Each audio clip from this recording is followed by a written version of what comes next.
lu tax ngeen war a jënd Mourinho loolu question vidéo bi salaam gars yi j'espère que vous allez bien moi ça va super bien ba gars yi tey dañu ñëw si vidéo tey bi nag dama leen wax lu tax ngeen war a jënd Mourinho mais avant ñu commencé vidéo bu leen fàtte seetaan leen vidéo ba mu jeex tak xam ne doo leen raté benn étape et aussi bu leen fàtte aimer leen vidéo partage bu dee ku bees nga si maa leen ñaan nga abonné wu wala nga activé cloche ndax vidéo bi génn nga mën si jot bu dee tamit koo xam ne da nga yàgg seetaan tamit vidéo te abonné ko maa lay wax looy xaar abonne toi parce que chaîne bi ay vidéo yu important lañ ciy def ok gars mën nañ dem ba la xoolee fan yi yëpp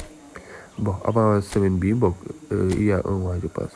chaque semaine il faut da doon dugg ay manager ak yooyu léegi nag gars yi maa ngi ñu bëri doon jënd ay manager di jënd mais tey Mourinho dafa am affaire bu spécial loo xamante ne day régler problème ñëpp problème ki nga xamante ne défense am baaxul problème ki nga xam ne attaque am baaxul comme daal doo mën a attaquer parfaitement wala bëgg dem division 1 mu tëla tamit dina ko régler mais avant tout gis ngeen coach yi nii maa leen wan nii yëpp ay coach contre ballon la mais lu tax waroo leen jënd yii nii bon Mourinho lu tax ngeen war ko jënd si boppam bopp moom dafa am benn affaire bu c'est-à-dire comment dire contre ballon la ici de jeu sur les ailes la mais contre ballon la mooy avantage c'est que pro yëpp moom lañu utiliser bu xoolee top division top mondial pro yëpp moom lañu utiliser contre ballon la ndax jeu day gaawal sa jeu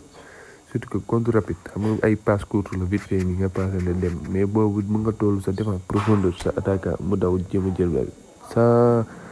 beneen défenseur bi nangu bal wala dara loolu tax mu nekk contre style de jeu boo xamante ne pro yi moom la ñu utiliser mais bii nii nag dafa spécial parce que day régler à la fois sa problème attaque mais défensivement attaque bi c'est-à-dire passe yi kenn du ko téye défensivement mooy bosseur bu mu am nii tàkk bii nii sa défenseur yëpp lay yokk léegi loolu noonu day permettre même sa milieu défensif yi ak milieu terrain relayeur yi nga xam te dañuy marqué di daw nii day yokk seen bës ndax day leen di permettre bu ko yokkee ñoom dañuy seen aspect défensif day gën a graaw te bu ñu jàkkaarloo jour wala xaw ko jege ni dañuy am agressivité boo xamante ne day permettre dañuy nangu bal facilement ci lu gaaw te loolu day tax sa jeu day gën a gaaw di nga mën a def ay contre rapide yu gaaw imagine nga nangu bal bi ci attaque bi tax rek profondeur dem attaque forcément que les défenseurs day déséquilibré te voilà loolu tax man ma ne Mourinho bii nii gars yi mu ngeen gaaw ngeen dajale voilà def loolu mën ngeen jéem ko jënd parce que manager la boo xamante ne voilà si man instant bii nii